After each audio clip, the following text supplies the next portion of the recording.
Tere taas õhupalli huvilistele! Selles videos õpetan ma tegema sellist väga lahedat, väga suurt, väga värvilist pulgakommi.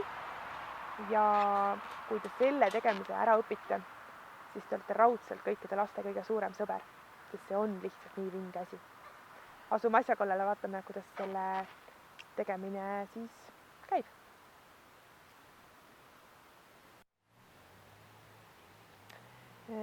Õhupallist pulgakommi tegemiseks oleks vaja kindlasti ühte ümmargust palli. See võib olla täiesti tavaline ümmargune pall. Võib olla ka näiteks mingi kujuga pall, kas jänese kujuga või linnu või südame kujuga, mida parasjagu poest leida on. Ja see ümmarguse palli suurus ei ole ka üldse tähtis. Et ta võib olla selline täispuhutud, selline väike ümmargune, ta võib olla suurem. Et kui ta nüüd väga suur on, siis võib see juhtuda, et see pulgakommi varre osa lihtsalt ei pruugi seda palli kanda, et ta vajub nagu külili. Aga ma arvan, et üks sellise suurusega pall oleks küll täiesti sobiv. Nii, vaatame siis pärast, kui suureks minul see pall läheb. On selle praegu kõrvale. Ja varre jaoks võtsin ma 2 pikka palli ja kukkus maha.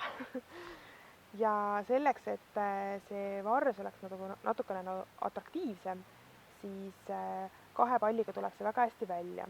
Mõnikord ma teen ka ühevärvilistest pallidest, aga kohe ma näitan, missugune see efekt on. Nüüd, kui pallid on ära venitatud, siis võib pumbata selle palli täis jällegi nii palju, et siit otsast jääb 10-15 sentimeetrit, kindlasti õhku välja lasta natukene, sõlm peale ja teise palliga tuleb täpselt seda sama teha.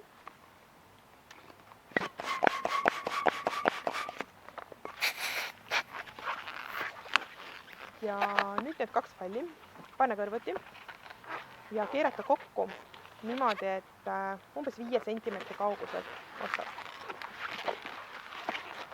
Nüüd mõnikord kipub see alumine osa lahti tulema ja selleks, et kinnitada ta ära 100%, võib veel teha niimoodi, et ühe nendest pallidest siit alt vahelt läbi keerata ja üles ja tagasi tuua.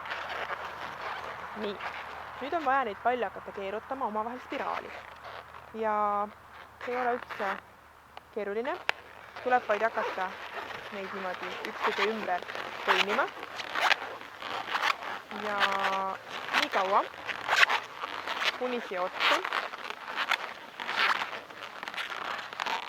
See, et nad on erineva pikkusega, see ei oma eriti tähtsust, et otsa võiks jääda kuskil 20-30 sentimeetrit seda pika palli osa. Nüüd jälle need 2 palli kokku keerata. Ja et jälle teha see lukustussõlm, et see nüüd lahti ei lähe, võiks ühe nendest pikkadest pallidest siit vahelt läbi panna. Välja tõmmata ja siit jälle kokku suruda. Nüüd neid palle, et nad oleksid ühepikkused, võib täitsa vabalt pigistada. Ja need 2 otsa siit kokku sõlmida. Nüüd see osa viia alla, keerutada, tekib selline lips. Nüüd need kumbki tuleb omakorda pooleks murda. Siin on keskkoht ja viia see siia keskele, keerutada ja see samamoodi siia keskele, keerutada. Neid võib ka omavahel natukene keerata, et siis nad jäävad paremini kinni. Nii.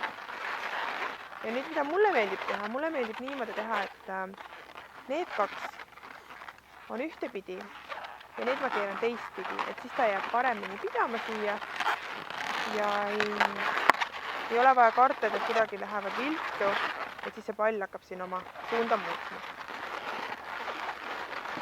Nüüd, kui see asi on paigas, võib selle korraks panna kõrvale. Võtta oma ümmarguse pulgakommi, meil on täna